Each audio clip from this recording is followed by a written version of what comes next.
Well, one of the greatest things about Tampa Bay is all the fun stuff kids can explore, all while avoiding the heat. One place to play all summer is the Glazer Children's Museum. Kate White is back in our studio from the museum to tell us about all the adventure that is going on throughout the summer. So how you doing? I'm great. Thanks for having me back. Yeah, so we were just talking about how summer is your busy time, right? Because That's it's right. air conditioned. Kids are out of school, and there's so much to do. And they got to keep learning, but also exercise and get those wiggles out. Yes, I love that. So let's talk about some of the things that are going on at the museum. I know you have summer play. Yes. Summer play, is that going on right now? That's right. Well, we're actually getting towards the end of summer break, if you believe it. There's a few weeks left, right? But we're right in the middle of our summer of play right now, which has been really fun because there's all sorts of like enhanced activities from arts and crafts to dance parties and things like that. But my favorite thing we've done is character meet and greets with some of the beloved children's book characters. So we've had Cat in the Hat and Pete the Cat, Llama Llama, and I'm really excited because we have one more coming up, and this is a personal favorite of mine. This is with the book If You Give a Pig a Pancake. So you might remember If You Give a Mouse a Cookie, Pancake Pig will be here August 1st through 3rd at the Glazer Children's Museum. So that'll be a really fun one to come meet your favorite character. Oh, okay. What day was that again? That's August 1st through 3rd. So he's here for a whole weekend. So the whole weekend. Yeah, Okay, exactly. Great. And does that just come with the price of admission? Yes, and that one does not require any type of RSVP or anything like that, that you can just show up that day. We do have some other stuff I'm going to tell you about that I want to make sure people take action on. Okay. So I'll let you know about that. But this one's included with admission. Okay, perfect. And then after summer break wraps up and those big kids go back to school starting August 11th, that's when toddlers are going to take over the museum with our toddler takeover. That's right. Yes. So the big kids are all around all summer long. It's very busy in the museum. This is a chance for they go back to school and those littles get to come out and they can explore the museum, and there's going to be lots of really fun activities. We're doing a lot of sensory play with them.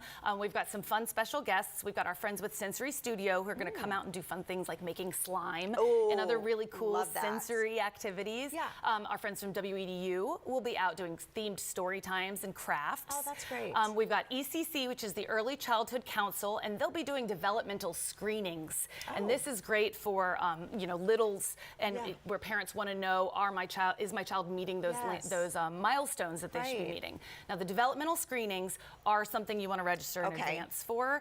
And then the last thing that we've also got going on is the ELC, the Early Learning Coalition, will be out bringing information about VPK. Oh, right. That's so many people who haven't been through that have a lot of questions, and it's very intimidating. So is this a place and time where we could get those questions answered? Exactly. You can get all those questions answered about how to participate in VPK, and you can get more information from the ELC when they're special guests at Toddler Takeover. So we've got those partners that are visiting. We also have some other really fun themed stuff going on. On August 16th and 17th, Gabby from the Netflix hit show Gabby's Dollhouse is going to be on site at the Glazer Children's Museum. This is a big deal. This is a big deal because I don't have toddlers, but I know who Gabby is. Yeah, this is not a drill. You really want to go to this, but we are going to sell out of this very quickly. So it's included with museum admission. You don't have to buy an additional ticket than your museum ticket.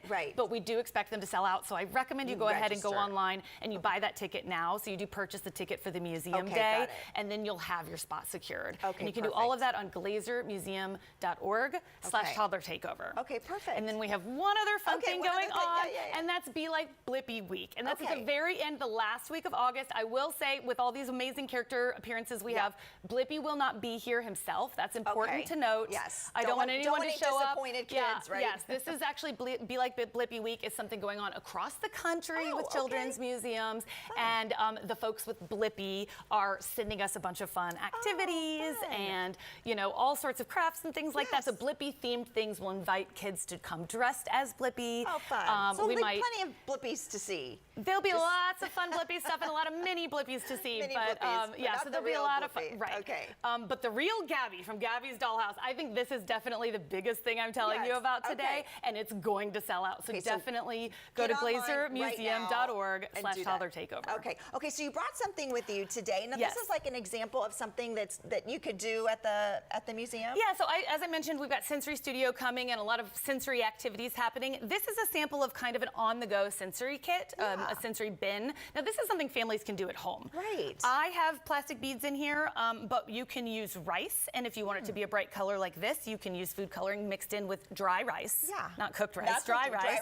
dry rice. You could use sand or kinetic sand, or of course you can use water to create a sensory bin like this. And this is just really fun exploratory play for little children. So fine and gross motor skills are really important for little toddlers to develop. So this is the kind of thing a parent can do at home. They can do it maybe on a smaller bin on a road trip. Even I wouldn't do water on the road trip. I'd but this something like this. But yeah, and what's really neat is there's some things that families can do to even deepen the learning and the play. So you could just plop your child in front of this while you go do dishes or something like that. But if you want to enhance it further, talk about the stuff they're finding. So as they uncover things here, say, oh, you found a blue fish.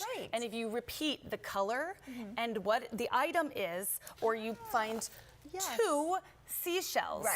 Okay. We're talking about toddlers now, so this is learning to count. This is learning color. This is learning size. These descriptive words that we use. One big shell, one little shell. These type of things, if you just kind of narrate what your child is experiencing as they're going through this sensory bin, it's going to really deepen the learning, because this is how they develop their language skills and how they start to understand categorization, things like all colors that fit together or sizes that fit together. This is important early learning stuff and you can just keep the bin, keep it under the bed, and then add more stuff as you go. You totally can. It's basically a sandbox to go, right?